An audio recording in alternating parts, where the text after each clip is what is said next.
Hello, and welcome to this edition of People in Transition. I'm your host, Bob Durst.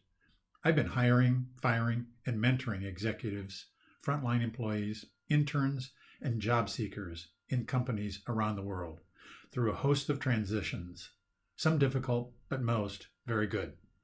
I work with people in Hong Kong, India, Australia, and across the United States. What sets them apart? A lot, but there's more they have in common. And one of those commonalities is transition is a part of life. This experience has given me a bird's eye view on a variety of trends, economies, industry disruptors, and transitions that are big and small. It also brought me into contact with the thought leaders and decision makers you need to meet, the people who can make the difference that matters to you right now.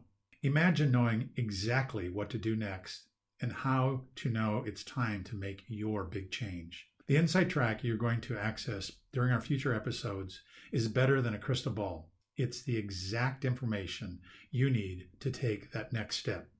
Whether you're a new grad applying for your first professional job, someone looking to transition your work experience into a promotion, launching your own company, or maybe even starting to plan your retirement, you're in transition, and this series is for you. We all know transition can be scary, but it doesn't have to be. And it's even fun when you have VIP access to the future you want. Are you tired of the uncertainty of being passed up? We'll share with you the tools and skills that can take your dreams to the front of the line. So, if change is on your horizon, or maybe just the thought of change, you won't want to miss this discussion. It could be the exact edge you need to turn transition into an amazing opportunity. Tim Spiker, thank you so much for being on this episode of People in Transition. I'm so excited to have the opportunity to talk with you today. Thank you. Bob, thanks. Looking forward to visiting with you and all your listeners. Tim, when you were younger, what did you want to be when you, and I'm using air quotes here, grew up? Yeah. Well, maybe someday I'll grow up, right? So we'll start there. But my father worked on the medical staff for a college football team at West Virginia University. And so a big part of our family dynamic was built around college athletics. So I was a kid who just loved sports and probably, would have jumped at the opportunity to be a professional athlete in just about anything that you would have let me. So that was probably my first love and first interest, and still have strong passions about the sports world today. What were the transition moments that occurred from that picture of yourself as that young child to where you're at today? Many transition. Well, I think, as a very young child, you get a chance to have these pictures of things that by and large may not be possible for a variety of reasons. And in my case, one of the big roadblocks of becoming a professional athlete is I wasn't a good enough athlete. So, you get a chance to find that out. Competition has a funny way of showing that. But I never lost the passion of competing. And so what ultimately happened is I got a chance to play basketball in college. But every day in practice, I was hanging on by by my fingernails to be competitive. So when that's the case, you get a pretty clear picture that you're not going to be a professional athlete. In fact, one of my teammates in my first 2 years of college was the number one player taken in the NBA draft in 1996. And so if I ever wondered if I was going to end up there, I didn't have to look very far to get the answer. And so you come to those realizations. Life will hand you those opportunities. It's not like there was a lot of question when I got older or whether or not that was going to be possible. But I loved the competition. And in some ways, as I have moved into a position where I coach and advise leaders, engaging with leaders on a periodic basis. And in those moments, I've got to really deliver, whether it's a group of 12 people or maybe it's a larger audience that I'm giving a talk to. And I've found a lot of parallels between that and my athletic past, because you practice and plan and get ready, and practice and plan and get ready, and practice and plan and get ready, and then you've got to deliver. And there's a lot of parallels between that and athletics. So in my life now, I see some things that I got accustomed to as a kid that I use even now as a professional. Tim, let's say that a friend of yours just calls you up and tells you that they've lost their job because the company is going out of business because of the COVID crisis. Yeah. What are the 2 or 3 things that you coach them to do right away? Before we would get to the coaching, my first question would be to say, how are you doing? I mean, ultimately, COVID has done so many things, but job loss in general, it creates these marking moments for all of us. If you've ever had a chance to go through something like that, so I think the mental health check-in is the first thing, and then after that, as we start talking about questions, I think it really is, well, tell me what you're thinking, because I don't know that many people want to hear advice right from the beginning. I would rather engage with somebody on what they've been thinking about to see if that's a runway that I can help them down before necessarily giving them advice. But ultimately, there are the very, very typical things of, are you letting people know that you're available? Are you pausing to think about, in a very, very clear way, if you haven't already, what are you really good at and what do you really love to do? Because ultimately, these transitions, sometimes we make them, sometimes they're made for us, but they ultimately can create opportunities. And in my case, I'll share a brief story here. Early on, when I had my consulting practice, my biggest client called me up one day and said, Tim, you're great, but we're going to take a break from working with you. It's kind of like somebody breaking up with you. It's not you, it's me, although maybe it is you. And they cleared my schedule. And that's a little bit like losing a job, except you're still in charge of the company and now you have to figure out what you're going to do. And in that moment, I went ahead and wrote the book that I'd had in mind for, the previous 10 to 15 years. And that book has become the basis for all the work that our company has done over the last 5 or 6 years. So I would not have chosen for that client to walk away, but when they cleared my schedule, something better than I could have ever planned for happened. And I'm not saying transitions all turn out rosy like that for everybody. Sometimes the story is really, really hard. But sometimes when somebody clears our schedule for us, sometimes it can be a tremendous blessing. Tim, how do you deal with the shame, the guilt, the anger that you experience when you lose that job or client? Yeah, there was a moment, and there were many moments. And for me, it wasn't just an intellectual or professional journey, it was a spiritual journey. And I remember being near my office, and how you have those conversations with people when they're not around. By the way, I've won every single one of those arguments ever when I'm having conversations with people when they're not around. One of the things that I was working on at that time was forgiveness. Ultimately, what does that look like? And I've heard many people talk about forgiveness and what does it look like. And I think the old analogy, I don't know where it came from, but that when we hold on to that kind of anger, when we don't forgive, it's like me drinking poison and expecting the other person to get sick. And it just doesn't work that way. And so ultimately for me, it was a journey towards the spiritual side for me in terms of my faith, asking God to heal the hurt that I had. And what I found is that when God works on the hurt inside of me and heals that in a supernatural way, I didn't need that revenge anymore. I didn't need that other person to pay. In fact, a whole bunch of my anger started to slip away. So it wasn't all at once. It took time. But the process for me personally during that was one that I had to ultimately forgive. And certainly, in some regards, God's still working on me with that today. But that helped me a lot during that time. If you're laid off or furloughed from your job, should you take time off before you start searching for that next client, that next job? Should you give yourself that vacation? I would love to say yes, but one of the things that I know is not everybody's in a financial situation where they can afford to do that. And so I don't want to flippantly say, yeah, just take a bunch of time away. If you can, I think that would be great. If you can't, if you're in a situation where you're like, look, I've really got to take the very next thing I can find because I've got responsibilities I've got to take care of, or I've got to start looking right away because I just don't have the margin in my bank account in order to do that. What I would encourage that person is to be very proactive with self-care. very proactive with emotional support. Who are your biggest fans? Like, hopefully there's somebody that you would say, hey, that person will be with me. I can think of my mom is as faithful as they come. And I could probably screw up the worst that anybody could, and she would be like, hey, I'm still on your side. So to be really proactive of engaging with people that we know are supportive of us and love us and care for us no matter what. If we can take some time, it is great. But if we can't, to make sure that we're in regular contact with those kinds of relationships around us. Tim, do you have a favorite question or two that you like to ask a company to help you get to know them better, who they are, what their culture is, just to get to know them better? I mean, this is going to be so simple, it probably won't be very helpful to the listeners, but I just ask, tell me what it's like around here. And then really just listen. There's a lot of follow-up questions that come around here, but there's two things I'm getting at when I ask that question. One is, what are the priorities?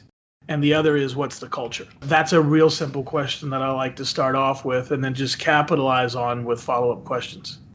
When you're in interviews, again, whether it's with potential clients or individuals, and you're asked that killer question, tell me, Tim, what are your weaknesses? How do you respond to that? Well, I think you've just got to be honest. And what that means first is that you've got to know what those things are. You got to take the time to understand. For me personally, and I can march people in here that can attest to this, and the person who gets hurt by this most often is my wife. But for me, one of my major weaknesses is I can become so passionate about leadership development work that I'm in that sometimes I can engage with somebody and I could just get going. And frankly, in those moments, I become a little prideful. I get so excited about what I'm talking about that I'm not noticing that the person across from me has glazed over and checked out. I think I've probably embarrassed my wife on more than one occasion where we're at a dinner party or with friends and I get going and she's like, Tim, it's fine that you're passionate, but you're not paying attention to other people. That's a little embarrassing to admit, but ultimately, thankfully, because I'm married to somebody who is the courage and the honesty to point that out, I know about that. And so if I'm asked that question, then I think I just need to give that answer. And that's not a positive answer, but I think authenticity is so important in all relationships, both personal and professional. And so I would just say, find that weakness that is very real and be prepared to give an example.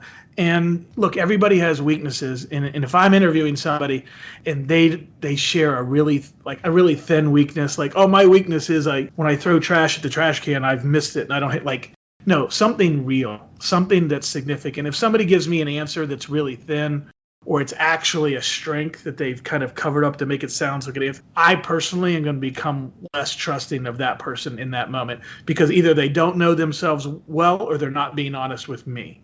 And so I would just encourage people to be authentic about something that they're genuinely have a shortcoming in. How would you suggest someone find out about their weaknesses? I mean, there's lots of companies that don't do performance reviews. How can I find out where my shortcomings are at? Yeah, I think it can be way simpler than that. And this is actually work that we do with our clients around self-awareness. And part of it is just pick a handful of people around you, including at least one person who may not be your biggest fan, and say, what is it like to be around me? And you can go a little bit deeper to say, hey, what are the things that I do that are really valuable that I should really be careful to keep doing? What are the things that I do that are detrimental, not as helpful? Some things that maybe I should stop doing. And I would suggest giving those couple of questions to folks at least a week in advance, not so they can write something up and turn it into you, because they very well might not want to do that, but to say, hey, I'm trying in this season of transition, I'm trying to raise my level of self-awareness, and I think you're somebody who could help me do that. So if you would do me the honor of thinking through the answers to these questions, I would love to buy you lunch and hear your honest answer. And then, this is so critical, you can't be defensive. You've got to have a thankful gratitude spirit. Even if somebody gives you feedback that you completely disagree with, you can be thankful that you've gotten a chance to hear their perspective. And so we've got to have courage to do that exercise, but we come along with gratitude and curiosity, because if we lash out or if we push back or if we get defensive, we can be sure that that'll be the last time that we get meaningful feedback from those folks. And it is okay to find out about your strengths as well in the midst of that conversation, because that's important too. But I'd suggest sharing some questions like that in advance, buying somebody lunch, and being absolutely grateful and curious during the conversation, no matter what somebody says to you. Taking one step back further in that process, I first have to get over the feeling that I'm wasting someone's time, or they're too busy, or geez, I can't go out and ask someone for their support or their feedback. And again, those gremlins keep talking to me. I'm not good enough. I'm too old. They won't spend time with me. How do you get over all that self-talk? It's really hard. And I would start by just telling the person who's listening to this, you're valuable. And the reason I know that is because of my beliefs. I believe that God created you and that you're unique. And I know not everybody shares that view, but to those that might connect with, I don't think God made a mistake when you showed up. Also this, if you look in the history of time for people who have done incredible things, not one of them has done it without the help of other people. Now, they may have been hard charging, they may have been energetic, they may have been all of those things, but every single wildly successful person that I know or have seen interview, they always have people to thank. They always have people who have contributed. And so you can be exactly the same in that it's okay that if in your story, part of your story is, yeah, I got some feedback from my friend Mary, and it really helped me, and I didn't know that. So you too can have people to thank because they contributed to your story. I think that's true of every really successful person that I have ever encountered, and that would apply to anybody listening as well. Tim, someone once told me when answering a question, like an interview question, where possible, your answer should be in a story form. What does that mean to you, and how does that work for you? Well, I had to learn that. I think it's good advice, and the reason I had to learn it is because I am an engineer by education. The world is a safer place because I'm not a practicing engineer. I will tell you that. But I still love data and I still love calculations. And the problem with that is that people tend to connect more with narratives than with data. Now, we need data, we need truth, we need scientific support to come up and help us develop the narratives that we have, the stories we have. But I think it is important. My tendency is to lead with data, and that doesn't usually connect people at a human level. So I think that advice is good advice. Now, it's got to be, we don't want to embellish, back to the authenticity piece. But we want to think about, what is it like to receive this? How do I share this in a way that's going to be intriguing and interesting? And to be thoughtful about that is to be a good communicator. Tim, who do you think is responsible for an individual's career? Okay, I'm going to be really blunt here, Bob. And the answer is you are. And by that, I don't mean Bob. I mean each one of us looking in the mirror. So I have a leader that I know, and he and I were talking one day about the leader that he was following. And he was wanting to grow and develop as a leader, but he was following somebody that frankly wasn't really worth following. Somebody that didn't have much to offer, didn't have much to teach him. And he was talking to me about being stuck. And so I said to him, so let me see if I get this straight. You're following somebody who's not a very good leader. Is that right? Yes. Okay. So why would you look to that person to teach you about leadership? It just doesn't make any sense. And so ultimately what I said to him is, you have to take 100% responsibility for your development and your career. Now, if you end up working for a company that provides great tools for you to do that, then that's awesome. But to every person, young or old, who works in an organization that maybe doesn't value development, whether we're talking about leadership or any other kind, if you say, I'm stuck, I guess the best way I can say it is that's on you. Don't make that decision. I mean, look at the resources. through technology that we have available to us today. We just don't have any excuses for not moving forward if our company or our bosses don't hand that to us. So number one person who's responsible for your development is you. And if you can own that, then that's great. For some people, it'll be critical for them to go outside of their immediate boss and their company to get development, because they very well might be working for people who don't really understand how to grow and develop, and they might be working in organizations that don't invest in it. And I just encourage people, you just got to have the attitude that you can't stop me from learning. You cannot stop me from learning. I'm going to make it happen whether you do it for me or not. Tim, what does taking care of your personal brand mean to you, and how can you improve on that personal brand?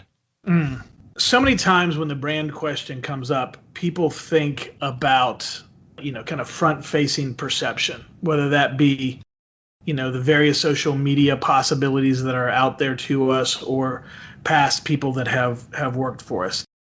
And I am not a proponent of being ignorant of your brand. I think that we do need to be aware of it. But my concern today is that as people begin to think about the concept of a personal brand, that they think more about marketing than actually developing who they are. And so I think about brand more in the longer term. And that is, am I really, really, bottom line, growing and developing in who I am, in the skills that I have? That, I think, will take care of 70 to 90% of brand. Are there a few things that you need to do to make sure that your brand is managed publicly in that way? Yeah, there are a few things, but I have kind of a counter-cultural answer on that, which is to be sure that you really truly are growing and developing in who you are, so that what's behind that picture of a brand is real and deep and true. And I think that will take care of a huge portion of what it is to have a brand. I believe that your career, and I think I can make the case for just life in general, is curly. It is not this linear projection upwards. Yes. What does that mean to you? Just that there are going to be ups and downs. There are going to be positives and setbacks. And we should expect that and not be surprised by it. And I think that that's a whole lot of life. I think if I have the expectation that things will not always go perfectly, then when the bumps come along, I'm not, knocked off course emotionally quite as much as I might be otherwise. So I think having that expectation becomes that expectation of life being curly, is to know that nobody's trajectory is perfectly up and to the right at all times. There are going to be setbacks. Know that ahead of time, and just take a deep breath when they happen and use them as learning experiences. I know that can sound kind of like trite platitudes when somebody's in the midst of a transition, but I really believe that it's true. Many of today's workers are working from home. The transition into a new work environment is real for many of them. How can you stay engaged? How can you stay positive? How can you stay hopeful about tomorrow with that huge change that they're going through? Well, I think that answer depends a little bit on what your perspective is currently about how things are. This is clearly a challenging time with the separation that we have going on in society regarding coronavirus. But I kind of ask myself, what am I going to focus on? And by that, I don't mean ignoring the challenges, but I do also mean recognizing the blessings. And so take, for example, with my work, I'm generally with clients quarterly.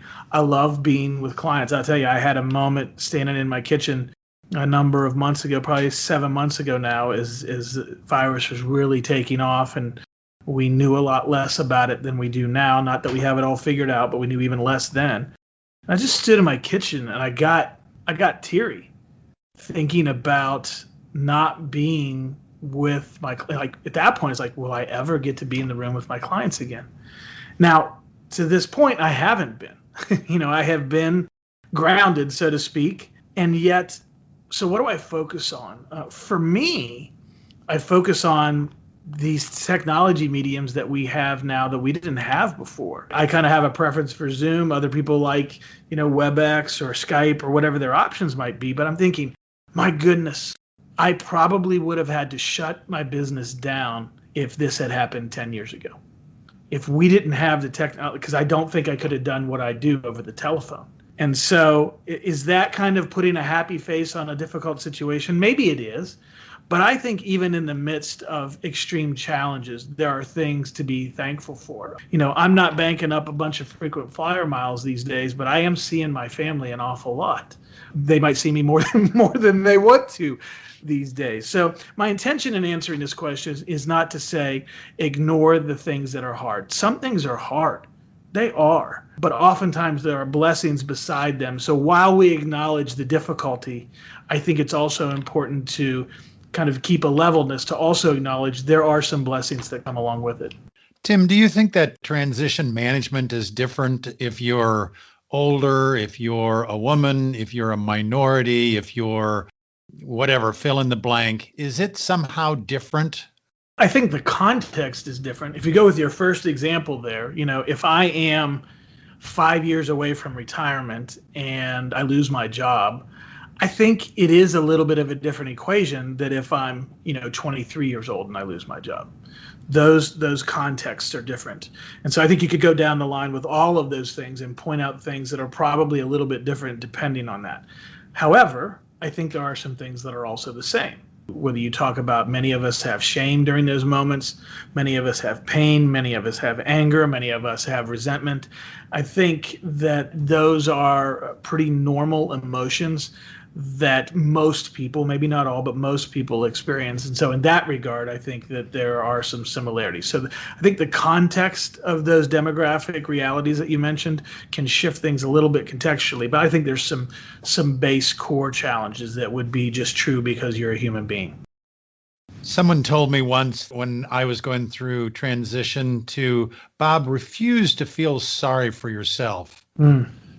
What do you think the message was that person was trying to get across to me? Well, I think it might go back to the question where we talked about, who's responsible for your career and your next steps and your development in your life. I think that person might have been suggesting, hey, take responsibility for that. Because here's the great thing about responsibility. When we're responsible for something, we can do something about it. The real challenge in life, I think, happens when we start to lean into victimhood. When we lean into victimhood, we're also leaning into hopelessness because we're victims. We can't do anything about it. And I'm not suggesting there's no such thing as a victim in life. There are people who have definitely been victimized. But when we choose to stay in the mentality of a victim, versus stepping into responsibility over the long haul, then we're giving up control. We're giving up our opportunity to do something about it. And I suspect that perhaps that would be part of a statement like that.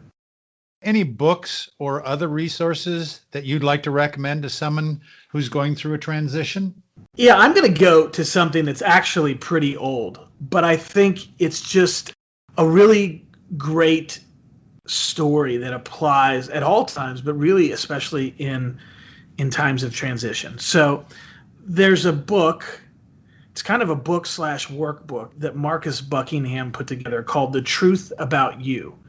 And there was a video series that Marcus did that preceded it called Trombone Player Wanted. And I won't give away the punchline of the story, but Marcus was involved with some really interesting research about how much time people spend working in their areas of strength. And Marcus, at the time when he published this, and this piece is probably 15 years old at this point, if I'm thinking correctly, but was really walking people through the idea of gaining clarity about what it is that they could be strong at and do. And that doesn't mean, hey, what do you love? Like, well, if you love to play golf, but you're a terrible golfer, you're not going to be able to make a living playing golf. He calls that a hobby. So it's a good distinction. But ultimately, he has some really smart ways to help people think through, what would I love to spend the majority of my time doing? And transitions like these provide us an opportunity, I think, in a unique way to consider those things. So it's a bit of a throwback. It'll take a little bit of tracking down, but ultimately the video series called Trombone Player Wanted, and there's the workbook type thing that goes along with it called The Truth About You, both by Marcus Buckingham. Tim, you won't believe this, but I actually have that on my bookshelf. So I'm so glad that you mentioned that one. That's great. I'm a huge fan of it, really. Tim, if our listeners only remember three things as they go through their transition and think about what we covered today, what are those three things that you want them to take away? I'll start with a caveat, and that is transitions can be very hard, and I just want to acknowledge that. I mean, I don't think, as much as I have some positive thoughts about what's possible in transition, I know that it can be devastating at times for people, and I don't want to gloss over that. So I want to acknowledge that before kind of stepping into these three things. But having said that, I would say, number one, especially if we're talking about vocational transition in particular, you are more than your job. You know, you have inherent value as a human being that doesn't have anything to do with being employed, making money, achieving success. There's nothing wrong with all of those things. And I think, I hope that we would all want to move forward in life in who we are and what we're doing. But I think understanding that you inherently have value is a really important thing to keep in mind. You are more than just your vocation. The second thing I would say is nothing is forever. And I say that because, sometimes in transition, we're forced into compromises. I'm going to have to take this job that's significantly less money than I wanted to make, or I'm significantly underemployed in this way. I could do so much more, but I've got to feed myself. I've got to feed my family. So sometimes in transitions, we want to write great stories where transitions lead to these great big wide open fields of gold. And sometimes that happens, but sometimes we might have to compromise a little bit. And if we do, I just want to keep nothing is forever. This next step could itself be a transition that takes a little bit of time until you move on to something that might fit you better or be more in line with what you're hoping for. And the last piece I would suggest is authenticity. I think that in a world that's so driven by media and social media in particular, that authentic human interaction and connection is becoming less and less part of life. And so even as we were talking earlier, how do I answer the question, what are your weaknesses? To be authentic in that moment, I think, is to bring something that is becoming more and more rare. And we need people of authenticity in all walks of life, vocational life, community life, family life. We need real people. So as we're interviewing for those next opportunities, to bring just copious amounts of authenticity, I think that is very attractive and very important when it comes to taking next steps. So that would be my third thought. Tim Spiker, thank you for being authentic with us today, for your wisdom, for your experiences, for your ability to share vulnerably things that you've experienced in the past. I know that our listeners really got a great deal of information from today. Thank you for your willingness to care and share with today's listeners. Thanks for the opportunity to share. Thanks, Bob. Thank you for listening to today's podcast. We're working in unprecedented times as the world responds to the recent COVID-19 crisis. The fact is that even those who are not in transition understand it could be right around the corner, next month, or a year from now.